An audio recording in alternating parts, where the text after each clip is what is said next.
തിരുവചന സന്ദേശങ്ങൾ ശ്രവിക്കുന്നതിനായി ഭാഗ്യവചനധാര ഇന്ന് തന്നെ സബ്സ്ക്രൈബ് ചെയ്യുക. ദൈവം നിങ്ങളെ അനുഗ്രഹിക്കട്ടെ. ത്രിയേക ദൈവത്തിന് സ്തുതി.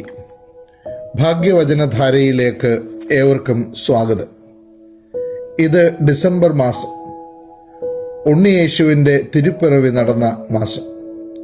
ലത്തീൻ ഭാഷയിലെ ഡിസം എന്ന വാക്കിൽ നിന്നാണ് ഡിസംബർ വരുന്നത്.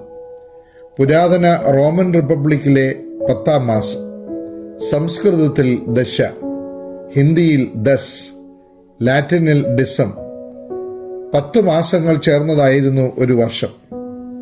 പിന്നെ 2 മാസങ്ങൾ കൂടി വന്നു ചേർന്നു. പുതുതായി വന്നു ചേർന്ന മാസത്തിലായി പുതുവർഷം.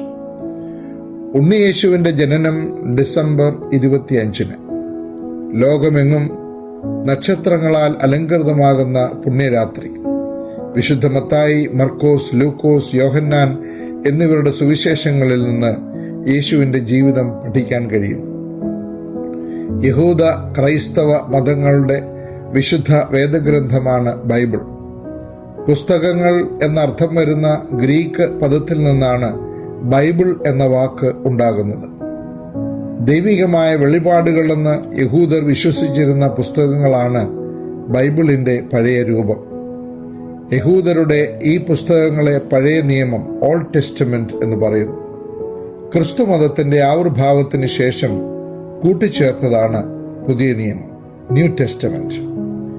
ബൈബിൾ പൂർണ്ണമായത് AD 90-നും 150-നും ഇടയിലാണ് എന്ന് കരുതപ്പെടുന്നു.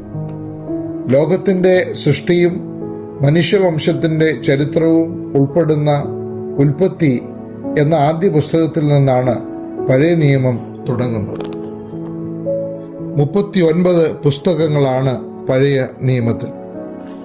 വിനീതരെ ഉയർത്തിയ ക്രിസ്തുവിൻ്റെ മുഖത്തിന് ഏറ്റവും സദൃശ്യമായ മുഖമായിരുന്നു കന്യകാമറിയത്തിൻ്റേത്. സ്നേഹത്തിൻ്റെയും സമാധാനത്തിൻ്റെയും വിനയത്തിൻ്റെയും മഹത്തായ സന്ദേശമാണ് ക്രിസ്മസ് പങ്കുവയ്ക്കുന്നത്. ഇന്നത്തെ ലോകത്തിൽ നാം ശ്രദ്ധിക്കുമ്പോൾ ആഡംബര വിളക്കുകൾ അണിഞ്ഞു നിൽക്കുന്ന ക്രിസ്മസ് കാലം നമുക്ക് സന്തോഷവും ആനന്ദവും നൽകുന്നു. കണ്ടുമുട്ടുന്ന ദൈവമാകുവാൻ കഴിയുകയാണ് നമുക്ക് ആവശ്യം. പകയിൽ, വിദ്വേഷത്തിൽ ദൈവം ജനിക്കുന്നില്ല. സഹോദരന്റെ മുന്നിൽ രക്ഷകനായി പ്രത്യക്ഷപ്പെടുന്നവൻ, കാണപ്പെടുന്ന ദൈവമായി മാറുന്നവൻ, അതാണ് ക്രിസ്തുമസിൻ്റെ സന്ദേശം. ദൈവത്തിൻ്റെ മനുഷ്യാവതാരം ഒരു തുടർച്ചയാണ്. നാം ഓരോരുത്തരിലൂടെ ഉള്ള ഒരു തുടർച്ച. ദൈവത്തിൻ്റെ എളിമപ്പെടലിൻ്റെ പ്രതീകമാണ് പുൽക്കൂട്. സ്വന്തം മഹത്വം നിസാരമാക്കി മനുഷ്യരിലേക്ക് ഇറങ്ങി വന്ന ദൈവത്തെയാണ് പുൽക്കൂട്ടിൽ കാണുന്നത്. മറ്റുള്ളവരെ ചെറുതാക്കി വലുതാവാനുള്ള തത്രപ്പാടിലാണ് മനുഷ്യർ. ദൈവമാകട്ടെ മനുഷ്യനെ വലുതാക്കുവാനായി സ്വയം ചെറുതായിരിക്കുന്നു. ദൈവം മനുഷ്യനാവുക വഴി മനുഷ്യന് ദൈവത്തോളം തന്നെ വില കൽപ്പിക്കുന്നു. സഹജീവികളിൽ ദൈവത്തെ കാണാനാകുമോ എന്നതാണ് നമ്മുടെ മുന്നിലുള്ള വെല്ലുവിളി. മനുഷ്യരിലെ ദൈവ സാന്നിധ്യം മനസ്സിലാക്കുവാനും ആദരിക്കുവാനും നമുക്ക് കഴിയണം.